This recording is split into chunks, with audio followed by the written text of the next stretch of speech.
খুবই ইন্টারেস্টিং একটা খবর। হরমুজ প্রণালীতে টোল নিয়ে ইরানের পরিকল্পনা অনুমোদন। তার মানে হরমুজ প্রণালীতে যে জাহাজগুলো চলাচল করবে তাদেরকে টোল দিতে হবে। যেখানে ট্রাম্প হুঙ্কার ছাড়ছে যে এই হরমুজ প্রণালীর নাম হবে ট্রাম্প প্রণালী এবং এখানে কোনোভাবেই ইরানের কোনো নিয়ন্ত্রণ থাকবে না, অবাধে চলবে জাহাজগুলো, পশ্চিমা জাহাজগুলো। সেখানে এগুলোকে কোনো পাত্তা না দিয়ে আরো হরমুজ প্রণালীর উপর মানে তাদের পূর্ণ নিয়ন্ত্রণ, সার্বভৌমত্ব এবং এটাকে একটা বাণিজ্যিক প্রণালী বা বাণিজ্যিক খাত হিসাবে ঘোষণা করা হচ্ছে হরমুজ প্রণালীকে। বিশ্বে জ্বালানি তেল এবং পণ্য পরিবহনে অন্যতম গুরুত্বপূর্ণ সমুদ্র পথ হরমুজ প্রণালী দিয়ে চলাচল করা জাহাজগুলোর কাছ থেকে টোল আদায়ের পরিকল্পনা অনুমোদন করেছে ইরানের পার্লামেন্টারি কমিটি। দেশটির বিপ্লবী গার্ড কোরের আইআরজিসির অধীন সংবাদ সংস্থা ফার্সের এক প্রতিবেদনে এই খবর জানিয়েছে।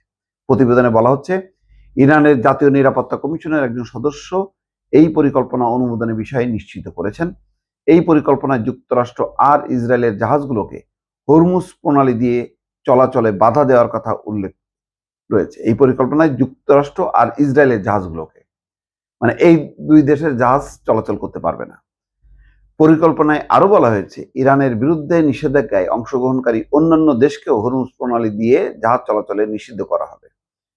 অর্থাৎ যারা ইরানকে স্যাংশন দেবে, যে পশ্চিমা দেশগুলো, তারাও এই চলাচল করতে পারবে না। এই হরমুজ প্রণালী কিন্তু এখন বিশাল একটা অস্ত্র হয়ে গেল ইরানের জন্য, যে তুমি আমেরিকার কথা অনুযায়ী আমাদের উপর স্যাংশন দিবা, আমাদের অর্থনীতি, আমাদের বাণিজ্যের উপর, তোমার উপরও আমি স্যাংশন দিলাম যে তোমারও জাহাজ চলাচল করতে দেবো না।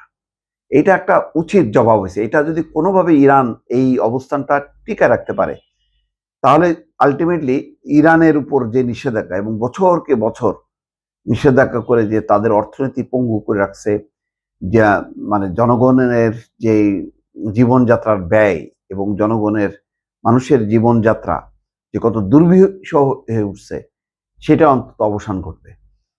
সংবাদ সংস্থা এপি জানিয়েছে, হরমুজ প্রণালীতে নতুন টোল ব্যবস্থায় ইরানের রাষ্ট্রীয় টেলিভিশন ঘোষণা করেছে। এতে বলা হয়েছে, ওমানের সহযোগিতা নিয়ে এই ব্যবস্থা বাস্তবায়ন করা হবে। হরমুজ প্রণালী দিয়ে প্রতিদিন বিশ্বের প্রায় 20% তেল এবং গ্যাস সরবরাহ করা হয়। যুদ্ধের মধ্যে তেহরান এটিকে কূটনৈতিক চাপ তৈরির হাতিয়ার হিসেবে ব্যবহার করে, এই নিয়ে বেশ বেকায়দায় পড়েছে ইসরায়েল এবং আমেরিকা, এবং এটাই কিন্তু ধরা খাইছে তাবৎ দুনিয়া। যেমন ব্রিটেন তো বলেছে যে এই যুদ্ধ আমাদের না, পশ্চিমা বিশ্ব বলছে, এবং স্পেন বলছে যে তারা এই যুদ্ধকে তো সমর্থন করেই না, বরং স্পেনের আকাশও ব্যবহার করতে দেবে না যদি আমেরিকান বিমানগুলো স্পেনের আকাশ অতিক্রম করে ইরানে হামলা চালানোর চেষ্টা করে।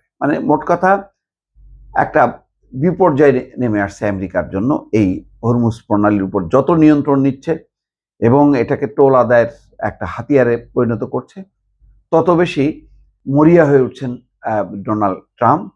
ইতিমধ্যে বলা হচ্ছে যে যে সমস্ত জাহাজ গুলোকে ছাড় দেওয়া হচ্ছে, সেসব জাহাজের উপর যে টোল আদায় করা হচ্ছে তাতে প্রায় প্রতিদিনই $15 কোটি আয় করছে ইরান।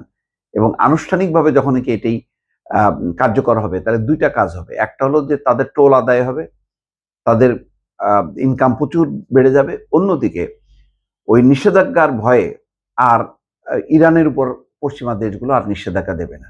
তাহলে এক ঢিলে দুই পাখি মারার মতন একটা পরিস্থিতি তৈরি হবে ইরানের জন্য। দর্শক।